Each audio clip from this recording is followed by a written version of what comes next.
Being a sworn enemy of lying, pomposity, smugness, and groupthink, I cannot do it like the champion Tucker Carlson does it.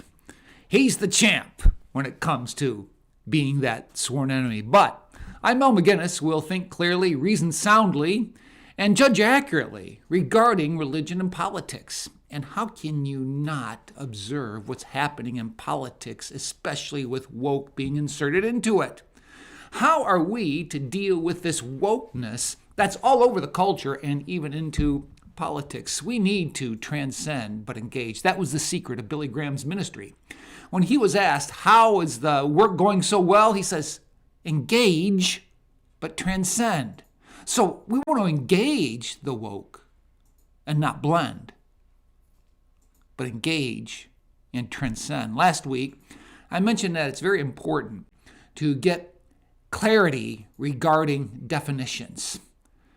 Without clarity, getting a handle on wokeness is trying to grip a slippery fish.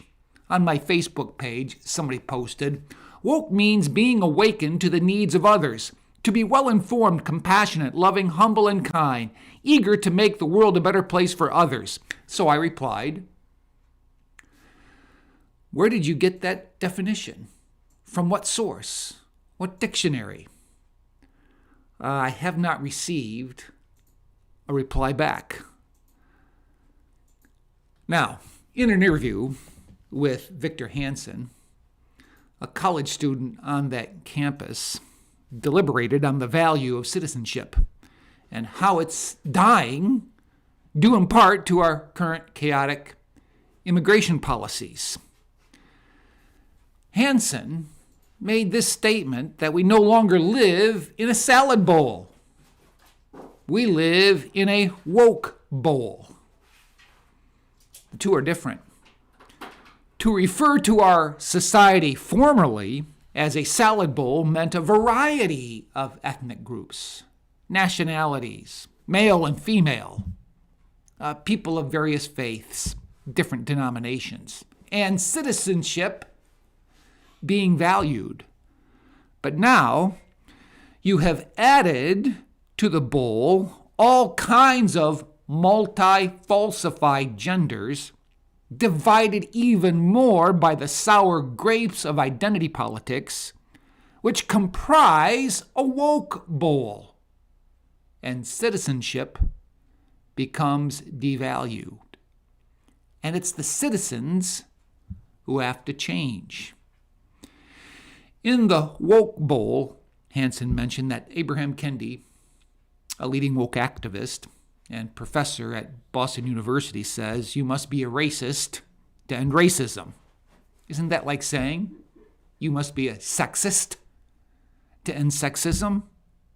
So after you ask the clarifying questions, get things clear and understand that, yeah, basically today we're no longer in the salad bowl, we're in the woke bowl. Now we need to engage the woke by walking in common sense to transcend the woke nonsense. Common sense is illustrated by Jesus as he's walking with his disciples. In John chapter 11, and Jesus says, a man who walks by the day will not stumble, for he sees by this world's light. That's common sense. But to walk among the woke, common sense is like deodorant. The people who need it most never use it. Think about this. Disney is closing Splash Mountain because of racist overtones to the song of the South. So zippity-doo-dah, zippity-day is canceled. When you're up against woke nonsense, just be aware that having common sense is not a gift, but a punishment because you have to deal with those who do not use it.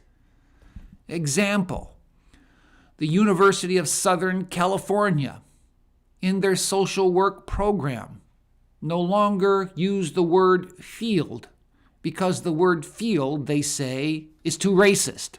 It just has those connotations that cannot be used in their field of study. In the Hillsdale interview with Victor Davis Hanson, walking among the woke really gets down to basic common sense. Davis asked, "Are you civil and polite?" That's traceable right to Romans 12, verse 18. If it is possible, as far as it depends on you, live at peace with everyone. Davis asked, "Are you fair?" I trace it to James chapter 2, verse 1. My brothers, show no partiality as you hold to the faith in our Lord Jesus Christ, the Lord of glory. Davis asked, "Can you live on your own? Out of your own parents' basement?" I can trace that back to 1 Thessalonians chapter 4, verses 11 and 12. Work with your hands so that you will not be dependent on anybody. Do you know that there are 7.5 million able-bodied Americans between the ages of 25 and 55, men who are not even looking for work? According to Fusion's massive millennial poll, 2 out of 5 millennials are neither in school nor making more than $10,000 per year. But 97% of millennials, that is, ages 18 through 34, expect to buy a home in their lifetime, and 28% expect to become a millionaire. Do you see something wrong in this picture? Russian-British comedian Konstantin Kissin recently told the Oxford Union Society how woke culture and climate activism has gone too far and brainwashed young minds. The way to improve the world, he said, is to work, is to create, is to build. And the problem with woke culture is that it has trained too many young minds like yours to forget about this. Victor Davis Hanson recalled General George Patton's rapid advancement over Europe during World War II. It amazed people. How did it happen? And Patton said, when our Sherman tanks broke down, our young soldiers were right on it. They utilized the skills they had in working on their Model A's during the Depression. We did not need to take broken parts and repairs back to the technician or manufacturer. They used their own ingenuity, versatility, and mechanical ability to keep the Army rolling. I shared that with my congregation. It was so interesting. Afterwards, people coming up to me and saying, you know what I did? I fixed my own faucet. It would have cost me $500 to repair it. But I looked up online, found out how to do it, and I repaired it myself. And that was one example. Another example was a woman who had a husband, and she said, my husband used to take something that was broken, tear it apart, do all that he could to fix it.